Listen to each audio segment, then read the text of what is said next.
예, 찬미 예수님. 찬미 예수님. 그 세례자 요한은 우리가 알고 있는, 누구나 알고 있는 그 의인입니다. 그분은 주님의 길을 닦기 위해서 사막에서 돌을 닦았고, 예수님이 오셔서 세례를 받고 자기 앞에서 이렇게 세례를 받아야 된다고 할 때 나는 그리스도가 아니다. 그리고 나는 그분의 신랑의 친구일 뿐이고, 그 사람들이 모두 예수님께 떠나갈 때 그분은 커지셔야 하고 나는 작아져야 한다라고 고백한 인물입니다. 세례자 요한의 이런 행적을 묵상할 때면 예수님께서 왜 세례자 요한을 여인의 태에서 나온 이 중에 가장 높은 이라고 하셨는지 이렇게 이해가 점점 갑니다. 반면 이 헤로데 왕은 요한과 굉장히 대비되는 인물로 나오는 것 같습니다. 요한은 하느님의 목소리를 듣고 기뻐하고 하느님의 목소리를 따라 삶을 사는 반면에 헤로데 왕의 옆에는 헤로디아가 있고 그 고관과 유지들, 그 손님들이 그의 곁에 있습니다. 사실 헤로데는 요한을 거룩한 사람으로 알았고 두려워하였고 말도 들어주고 뭐 이랬습니다. 그런데 그가 하느님의 행동 양식을 자기 가운데 자기 중심에 두지 않았기 때문에 결국 그 헤로디아와 그 손님들이 중심에 있었기 때문에 자신이 정말 바라지 않았지만 결국에는 자신의 체면을 구기지 않기 위해서 자기가 싫어하는 것, 그 세례자 요한의 목을 내어주는 것을 선택하게 됩니다. 그러니까 본래 하느님의 목소리를 듣고 기뻐하도록 창조된 인간이 그와는 무관한 자신의 무질서한 애착을 지키기 위해 자신이 바라지 않는 것을 하는 것, 좀 이것이 정말 헤로데의 죄가 아닐까, 좀 그런 생각이 듭니다. 그리고 저의 행동과도 굉장히 유사하다 이런 생각을 많이 했어요. 그럼 헤로데는 그렇다 치더라도 요한은 그러면 무슨 죄가 있어서 어릴 때부터 평생을 주님께 바치고 사막에서 벌꿀을 먹고 고행하고 그리고 사람들의 죄를 들어주고 또 옳은 말을 따박따박 하면서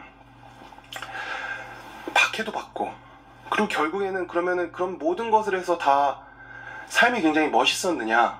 그럼 그것도 아니고 헤로디아 딸이 춤춰서 헤로데가 자기 체면 구기기 싫어서 죽는 굉장히 무의미하고 굉장히 무력하고 어떤 비참한 죽음을 맞이하게 됩니다. 어떤 자기가 한 이 모든 것들에 보답을 못 받는 그런 삶을 산 것 같이 이렇게 보이는 그런 모습이죠.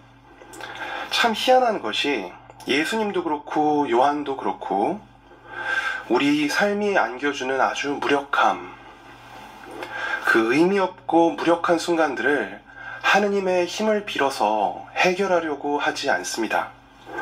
이분들이 자신들이 능력이 없어서 그런 결정들을 했을까?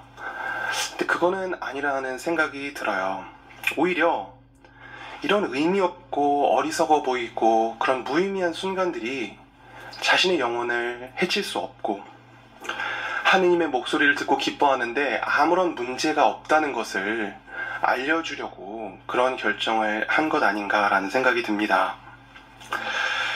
그 무력함을 느끼는 그 인간들이 하느님의 때 하느님께서 일으켜 세워주셨다.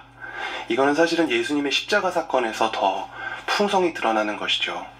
예수님께서 십자가의 무력함을 받아들이셨지만 본인이 그렇게 피하고 싶었지만 하느님의 뜻을 따르기를 갈망했던, 그런데 굉장히 무력하게 쓰러지는 것 같이 보였지만 결국에는 하느님의 뜻에 부활하신 그 사건을 기억할 수 있습니다. 오늘 복음에서도 마찬가지죠. 예수님의 이름이 널리 알려지자 사람들이 이거 세례자 요한이 살아 돌아온 거 아니야? 이렇게 생각하게 된 것이죠. 그렇게 좀 느끼게 된 것이죠. 어떻게 보면. 그러면서 하느님께서 죽은 이들을 되살릴 수 있는 분이시고 그리고 기적을 일으키실 수 있는 분임을 다시 기억하게 됩니다. 우리 삶의 대부분은 어떤 이런 무력함으로 뒤덮여 있지 않은가 생각이 듭니다. 질병 앞에서 무력하고 죽음 앞에서 무력하고 관계 안에서 돈 앞에서 폭력 앞에서 그리고 우리가 사랑하는 사람들 앞에서 우리는 굉장히 많은 무력감을 느끼고 실제로도 무력해집니다. 하지만 우리가 성경을 기쁜 소식이라고 부르면서 계속해서 이것을 읽고 묵상하는 이유는 예수님과 세례자 요한이 이 무력함을 피하지 않고 정면으로 포용하면서 비록 자신들이 바라는 그런 때는 아니었지만 하느님의 때에 당당히 승리하는 모습을 보여주었기 때문이 아닐까 생각합니다. 우리가 믿는 하느님은 바로 이런 분이십니다. 우리가 느끼는 무력함과 의미 없음은 우리의 때는 아닐지 몰라도 좀 하느님의 때에 성인들과 함께 빛처럼 빛날 것입니다.